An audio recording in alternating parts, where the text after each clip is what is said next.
Hello friends, स्वागत है हमारे यूट्यूब चैनल पे। आज इस वीडियो में बिहार पुलिस का प्रैक्टिस सेट नंबर 14 देखने वाले हैं। चलिए इसे स्टार्ट करते हैं। इसका पीडीएफ आप लोग को टेलीग्राम चैनल पे दे दिया जाएगा। कुछ पीडीएफ है जो नहीं दिया गया है, क्योंकि पीडीएफ है जो डिलीट हो चुका है। फिर से फ़ोटो स्कैन करके फिर से डालना पड़ेगा, इसलिए थोड़ा टाइम लग रहा है। चलिए फिलहाल इसे स्टार्ट करते हैं। मैं दे दूँगी, आप लोग टेंशन ना लें। फर्स्ट नंबर क्वेश्चन है, श्रृंगार रस का अस्थायी भाव क्या है? श्रृंगार रस का अस्थायी भाव क्या है? उत्साह, शोक, हास या रति? इसका राइट आंसर हो जाएगा ऑप्शन नंबर डी, रति। होनहार बिरवान के होत चिकने पात लोकोक्ति का सही अर्थ क्या है? होनहार बिरवान के होत चिकने पात, इसका अर्थ होता है होनहार बालक के गुण बचपन से ही दिखाई देने लगते हैं। ऑप्शन नंबर सी इसका राइट आंसर हो जाएगा। अंग अंग फूले न समाना, अंग अंग फूले न समाना का मुहावरा का अर्थ क्या हो जाएगा? तो बहुत ही आनंदित होना, खुश होना। वही आंख दिखाना का अर्थ होता है गुस्सा प्रकट करना या फिर क्रोध करना। अंगारों पर पैर रखना का अर्थ होता है जोखिम या फिर मुसीबत मोल लेना। नेक्स्ट है अल्प विराम का चिन्ह है। अल्प विराम का चिन्ह कौन सा हो जाएगा? तो अल्प विराम, पूर्ण विराम का सिंबल तो ये होता है एक लाइनिंग। अल्प विराम जो होता है एक कॉमा होता है, जो ऑप्शन में नहीं दिया गया है। वही ये जो सिंबल है ऑप्शन नंबर डी में, ये जो सिंबल है बीच में विराम का लाठी एक बिंदु या बीच में विराम का सिंबल है। वही डॉट एक कॉमा यह अर्ध विराम का सिंबल है। क्लियर? आगे बढ़ते हैं। त्रुटि विराम का सिंबल इस तरह का होता है, मैंने यह काम कर लेना चाहिए, मैंने यह काम कर लेना चाहिए वाक्य में अशुद्ध अंश है। यहाँ पे होना चाहिए था मुझे यह काम कर लेना चाहिए, मैंने नहीं होना चाहिए था, यह गलत है। ऑप्शन नंबर ए इसका राइट आंसर हो जाएगा।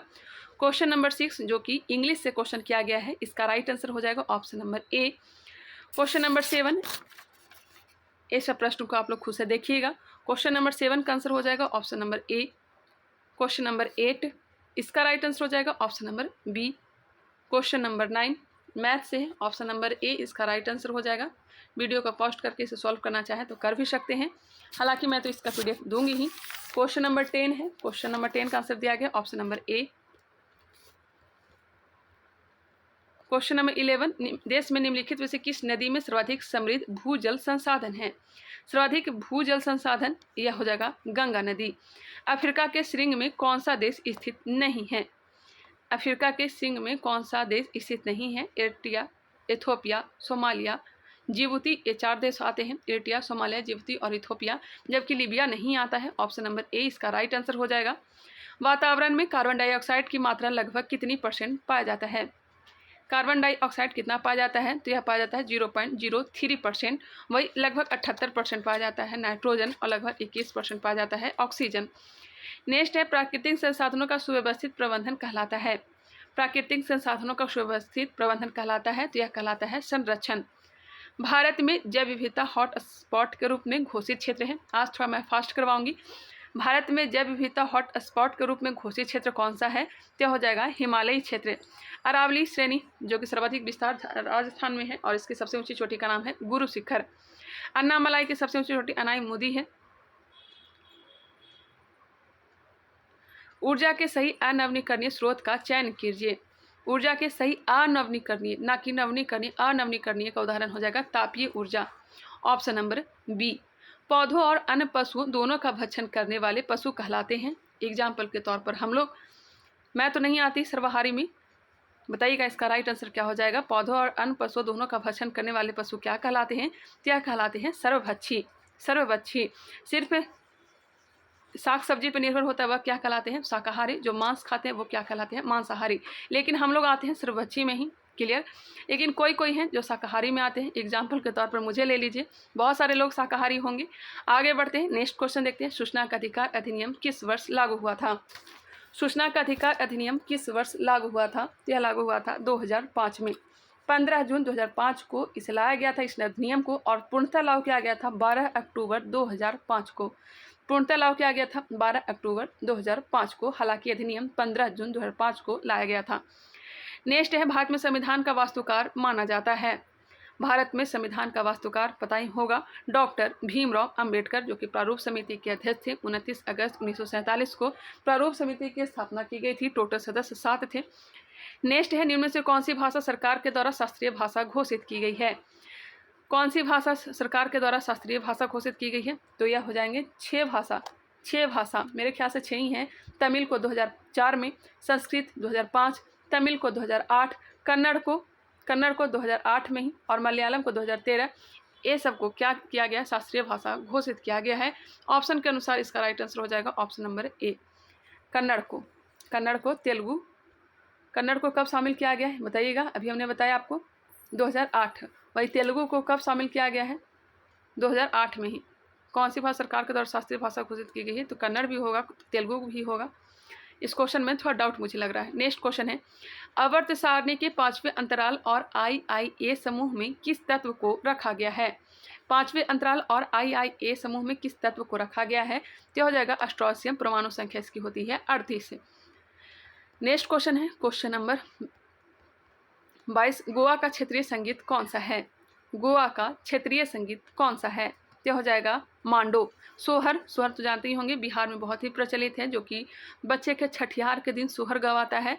पडवानी जो संगीत है यह कहाँ होता है, तो यह मेरे ख्याल से यह होता है छत्तीसगढ़ में। पारधी समुदाय के लोक गीत है यह। लोटिया जो लोक नृत्य है, संगीत जो है लोटिया, यह हो जाएगा राजस्थान का। मस्तिष्क का कौन सा भाग मानव शरीर के आसन और संतुलन को बनाए रखता है। मानव शरीर के आसन और संतुलन को बनाए रखता है। इसका राइट आंसर क्या हो जाएगा, इसमें से कोई भी नहीं होगा मेरे ख्याल से। यह होना चाहिए था सेरिबेलम, जो कि ऑप्शन में है नहीं। ऑप्शन दिया गया ऑप्शन नंबर सी, जो कि गलत है। केब्रेलम तो मैंने सुना ही नहीं है, सेरिबेलम होना चाहिए। नेक्स्ट है, किस पीएच मान पर दांत सड़ने लगता है। आप लोग का कमेंट आया था कि मैम किरण पब्लिकेशन का भी करवाइए। मैं जल्द ही करवाने वाली हूँ, क्योंकि टोटल प्रैक्टिस सेट इसमें 20 ही दिया गया है। उसे समाप्त करके किरण पब्लिकेशन को भी स्टार्ट करने वाले हैं। किस पीएच मान पर दांत सड़ने लगता है, तो पता ही होगा 5.5%।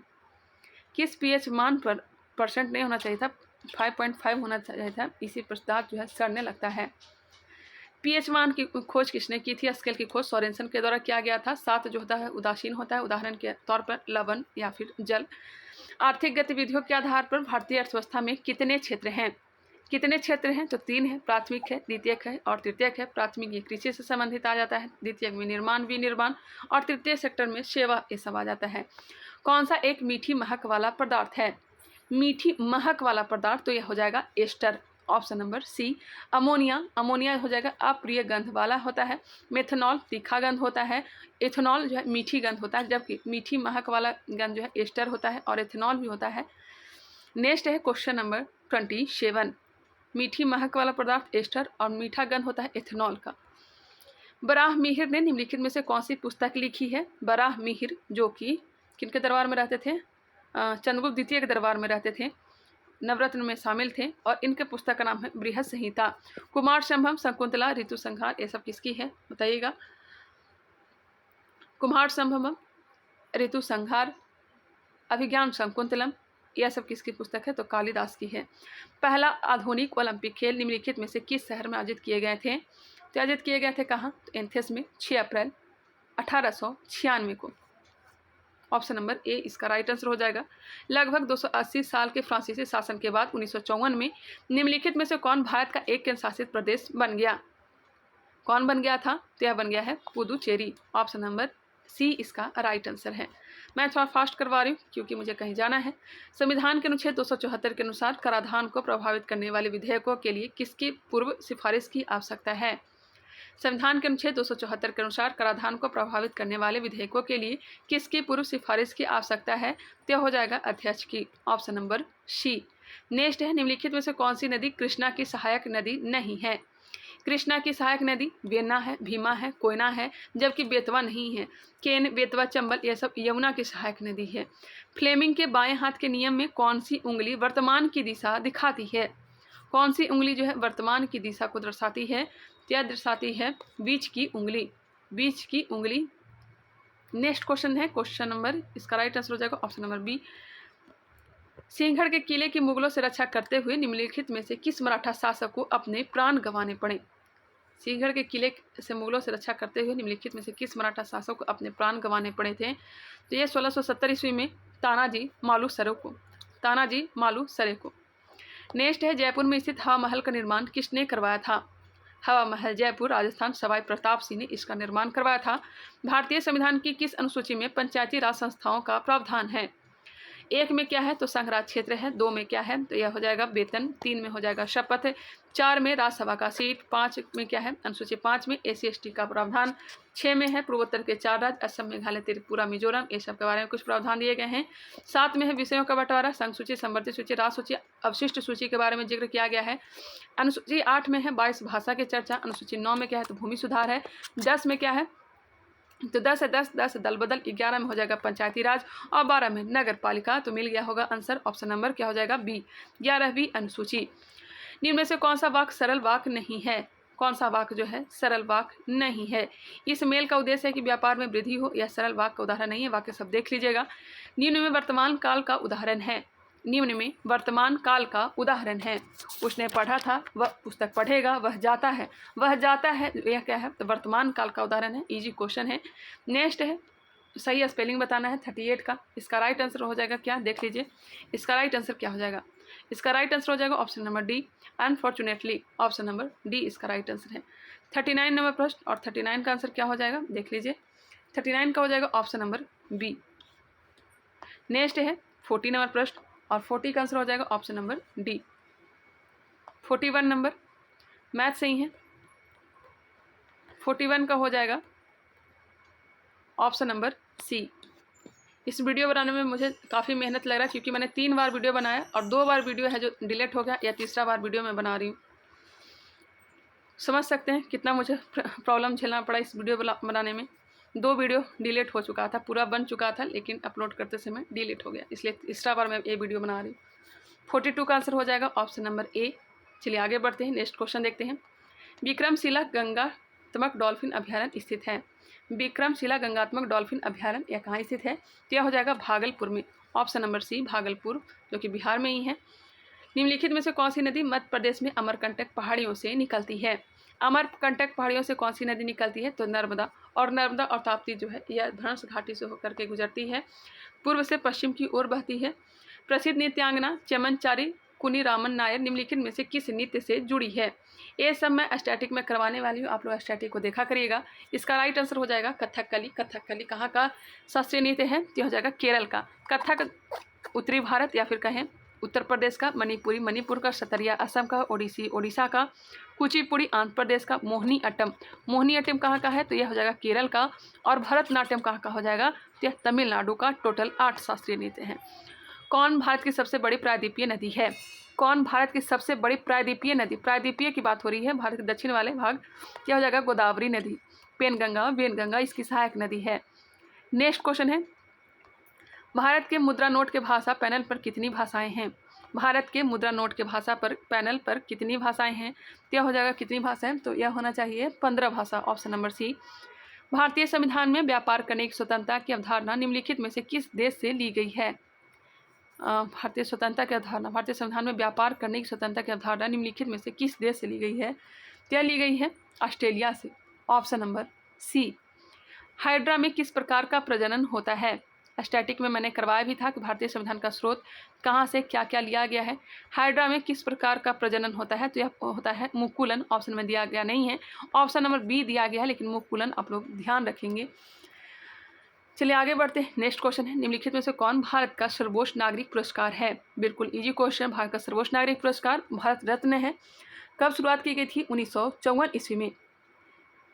इस पुरस्कार को पाने वाले पहले भारतीय प्रसिद्ध वैज्ञानिक कौन थे तो चंद्रशेखर वेंकट रमन थे। इस पुरस्कार से 6 राष्ट्रपति पुरस्कृत किए गए हैं, 48 लोगों को यह पुरस्कार दिया गया है, 5 महिलाओं को भारत रत्न से सम्मानित किया जा चुका है।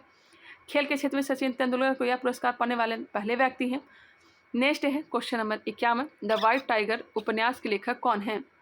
2019 का आंकड़ा तक का बताया गया है, आगे और भी होगा। भारत रत्न से कितने लोगों को सम्मानित किया गया आप लोग कमेंट करके बताएंगे कितने लोगों को अभी तक भारत रत्न सम्मान दिया गया है। हालांकि 2019 में भूपेन हजारिका और नानाजी देशमुख और प्रणब मुखर्जी को भारत रत्न सम्मान दिया गया था। द वाइट टाइगर उपन्यास के लेखक कौन हैं ते हैं Arvind Adiga, option number B. इस पुस्तक के लिए 2008 में इन्हें बुकर पुरस्कार दिया गया था। क्वेश्चन नंबर देखते हैं 52, निम्नलिखित में से कौन सी साइट गौतम बुद्ध के जन्म से जुड़ी है। गौतम बुद्ध का जन्म नेपाल के लुम्बिनी में हुआ था। निम्न से कर्ता कारक का प्रसर कौन सा है तो मैंने आप लोग को बताया है कि कर्ता ने कर्म को करण से, ये सब याद रखिएगा, कर्ता ने होगा, ऑप्शन नंबर बी। निम्न में वर्तनी की दृष्टि से शुद्ध वाक्य है। शुद्ध वाक्य इसमें से कौन सा शुद्ध वाक्य दिया गया है? तो हो जाएगा ऑप्शन नंबर सी, अध्ययन। अध्ययन। बाकी सब गलत दिया गया है, देख लीजिएगा। अध्ययन है जो सही लग रहा है। चलिए आगे बढ़ते हैं। नेक्स्ट क्वेश्चन है, निम्न में से कौन सा शब्द अनेकार्थक है?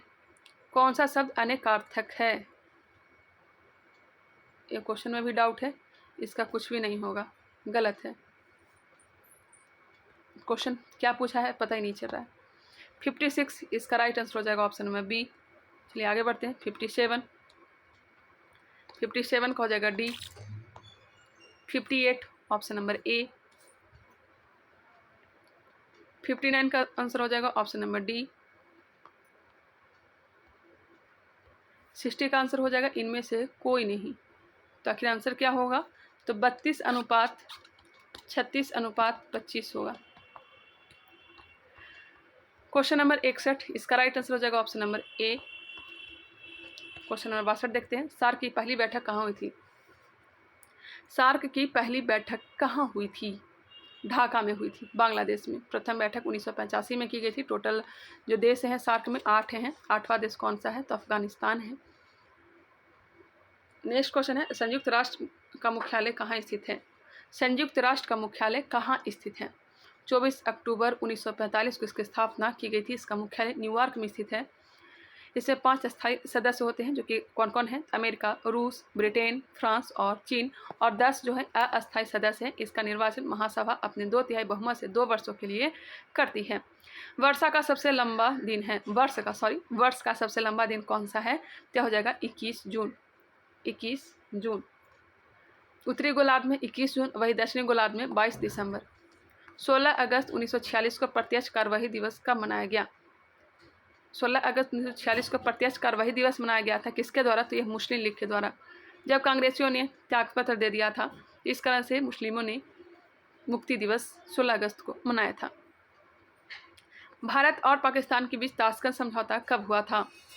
भारत और पाकिस्तान के बीच ताशकंद समझौता कहाँ हुआ था? उज्बेकिस्तान में। उस समय प्रधानमंत्री कौन थे? तो लाल बहादुर शास्त्री थे। 1966 में हुआ था, 10 जनवरी 1966। उसके बाद ही लाल बहादुर शास्त्री की मृत्यु हो गई थी। श्रमिक दिवस मनाया जाता है, मजदूर दिवस 1 मई को। 1 मई को सर्वप्रथम 1886 में शिकागो में 1 मई को श्रमिक दिवस मनाया गया था। भारतीय दलहन अनुसंधान संस्थान कहाँ स्थित है? भारतीय दलहन अनुसंधान संस्थान कानपुर में। श्रीलंका की विधिक राजधानी कौन सी है? श्रीलंका की विधिक राजधानी कौन सी है? तो श्री जयवर्धनेपुरा कोट्टे। यूएनओ के सुरक्षा परिषद में अस्थायी सदस्य होते हैं, अभी हमने बताया कितने होते हैं? 5 होते हैं। राष्ट्रीय एकता दिवस कब मनाया जाता है? सरदार वल्लभ भाई पटेल राष्ट्रीय एकता दिवस कब मनाया जाता है? यह मनाया जाता है 31 अक्टूबर को। एकता दिवस मेरे ख्याल से सरदार वल्लभ भाई पटेल की ही याद में मनाया जाता है। कॉस्ट्यूम डिजाइनिंग के लिए किसने ऑस्कर पुरस्कार जीता है? भानु अथैया। प्रथम आधुनिक ओलंपिक खेल कहाँ हुए थे? प्रथम आधुनिक ओलंपिक खेल कहाँ हुए थे? यह हुए थे एथेंस में 1896 में। इसमें 14 देशों ने भाग लिया था। 93 खेल प्रतियोगिताएं थी। विश्व पर्यावरण दिवस कब मनाया जाता है? विश्व पर्यावरण दिवस 5 जून को। ऑप्शन क्या हो जाएगा? डी हो जाएगा। 5 जून विश्व पर्यावरण दिवस के रूप में मनाया जाता है। 1972 में प्रथम विश्व पर्यावरण सम्मेलन घोषित किया गया था स्टॉकहोम में।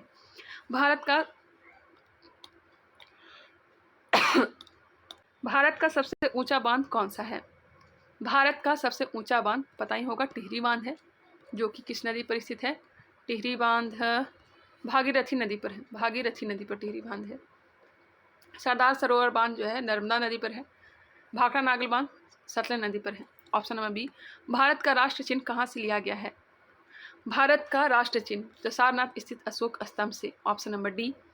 नेक्स्ट है क्वेश्चन नंबर 77 और इसका आंसर हो जाएगा option number A, had not. Next है 78 और इसका राइट आंसर हो जाएगा, 1 मिनट, ऑप्शन नंबर बी हो जाएगा। 79 और 79 का आंसर हो जाएगा ऑप्शन नंबर बी। 80 नंबर प्रश्न, इसका राइट आंसर हो जाएगा ऑप्शन नंबर ए। 81, इसका राइट आंसर हो जाएगा ऑप्शन नंबर डी। चुंबकीय स्थिर वैद्युत और गुरुत्वीय बल किस संवर्ग में आते हैं? चुंबकीय स्थिर वैद्युत और गुरुत्वीय बल किस संवर्ग में आते हैं? तो यह आता है अस्पर्श बल में, ऑप्शन नंबर ए। नेक्स्ट क्वेश्चन है 83, इसका राइट आंसर आप लोग बताएंगे। चलिए आगे बढ़ते हैं, नेक्स्ट क्वेश्चन देखते हैं। इस क्वेश्चन को आप लोग बताएंगे, इंतजार रहेगा। नेक्स्ट है निम्नलिखित में से कौन सा सुमेलित नहीं है? कौन सा सुमेलित नहीं है? ऑप्शन नंबर डी जो है सुमेलित नहीं है। प्रकाश वर्ष समय मापन की इकाई नहीं है, दूरी की मापन की इकाई है। 1 माइक्रोन लंबाई प्रदर्शित करता है। 1 माइक्रोन लंबाई प्रदर्शित करता है 10⁻⁻4 सेंटीमीटर। कौन सा एक सुमेलित नहीं है? कौन सा युग में जो है यह सुमेलित नहीं है? बताइएगा, इसका राइट आंसर क्या हो जाएगा? कार्य का मात्रक है। कार्य का मात्रक क्या हो जाएगा? जूल। शक्ति का होता है वॉट। प्रकाश वर्ष इकाई है। प्रकाश वर्ष इकाई है किसकी है? आप लोग बताइएगा, वॉट किसकी है? प्रकाश वर्ष इकाई है दूरी की। प्रोटोजोआ के अलावा कौन सा एंजाइम प्राणी जगत के सभी सदस्यों में मौजूद है? प्रोटोजोआ के अलावा कौन सा एंजाइम प्राणी जगत के सभी सदस्यों में मौजूद है? एमाइलेज। मानव लार में लारदार नामक एक किण्वक एंजाइम होता है जो श्वेत सार स्टार्च जो एक मिश्रित अणु है जो शर्करा में विखंडन करता है। मानव लार में कौन सा लारदार होता है? मतलब मानव लार में लारदार कौन सा एंजाइम होता है जो श्वेत सार जो एक मिश्रित अणु है जो शर्करा में विखंडन करता है? क्या हो जाएगा? Amylase, option number C. नाभिक के अतिरिक्त निम्नलिखित में से किस कोशिकांग में डीएनए उपस्थित होता है? नाभिक के अतिरिक्त माइटोकॉन्ड्रिया में, ऑप्शन नंबर सी। नेक्स्ट है न्यूमेरिकल 92 का आंसर हो जाएगा क्या? बताइएगा। एक मिनट, इसका राइट आंसर देख लेती हूँ क्या दिया गया है। 92 का आंसर हो जाएगा ऑप्शन नंबर ए।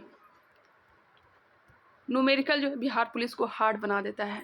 93 का हो जाएगा कौन सी धातु शीतल जल के साथ अभिक्रिया नहीं करती है? शीतल जल के साथ अभिक्रिया नहीं करती है तो यह हो जाएगा मैग्नीशियम, ऑप्शन नंबर सी।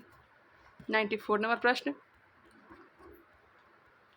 94 को देख लीजिएगा, बहुत लंबा ही चौड़ा पूछा गया है। 94 का आंसर हो जाएगा ऑप्शन नंबर सी। निम्नलिखित में विश्व में कौन सा सर्वाधिक पाया जाने वाला तत्व है? विश्व में कौन सा सर्वाधिक पाया जाने वाला तत्व है? तो हमने एक ट्रिक बताया भी होगा, ओ सियाल फेंको ना, ऑक्सीजन सर्वाधिक पाया जाता है। उपधातु की अगर बात की जाए तो सिलिकॉन सर्वाधिक पाया जाता है। धातु की बात की जाए तो एल्युमिनियम सर्वाधिक पाया जाता है। ऑप्शन नंबर 20 का राइट आंसर हो जाएगा। सबसे अधिक क्रियाशील धातु कौन सी है? सबसे अधिक क्रियाशील धातु सोडियम को जल में डुबा करके रखा जाता है, फास्फोरस को केरोसिन तेल में, और सबसे अधिक क्रियाशील हो जाएगा पोटेशियम। विद्युत परिष्करण के दौरान विशुद्ध धातु कहाँ पर एकत्रित होते हैं? कहाँ पे एकत्रित होते हैं? कैथोड। कौन सा तत्व सर्वाधिक विद्युत ऋणात्मक है? सर्वाधिक विद्युत ऋणात्मक यह हो जाएगा फ्लोरीन, ऑप्शन नंबर डी। 99 और इसका राइट आंसर हो जाएगा ऑप्शन नंबर ए, ऑप्शन नंबर ए। 100 का आंसर हो जाएगा ऑप्शन नंबर डी।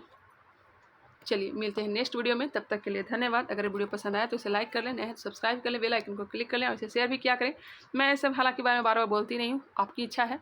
चलिए मिलते हैं नेक्स्ट वीडियो में, फिर से आप लोगों को धन्यवाद।